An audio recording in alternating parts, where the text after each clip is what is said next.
हमारी तरफ से हमारी एयर डिफेंस सिस्टम्स देश के लिए दीवार की तरह खड़ी थी और इसको भेदना दुश्मन के लिए नामुमकिन था। This brings me to the point, how have Indian forces managed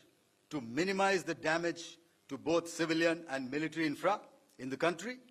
in spite of the unrelenting efforts by the Pakistani forces? Most of you and the majority populace within the country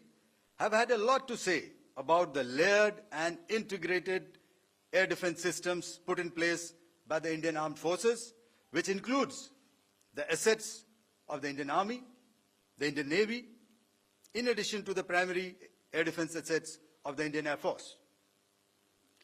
As you all are well aware, this robust AD system comprises of a large variety of multi-layered AD sensors and weapon systems,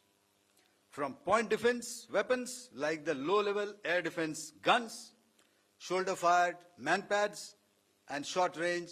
surface-to-air missiles or SAMs, to area defense weapons like the air defense fighters and longer-range surface-to-air missiles within our inventory. Additionally, the numerous waves of drones and unmanned combat aerial vehicles employed by Pakistan were also thwarted by the indigenously developed soft and hard kill counter-US systems and the well-trained Indian air defense personnel. All this was brought together as an efficient and effective AD environment by the Integrated Air Command and Control System, or the ISCCS, of the Indian Air Force, which accords us the net-centric operational capability which is vital to modern days war fighting.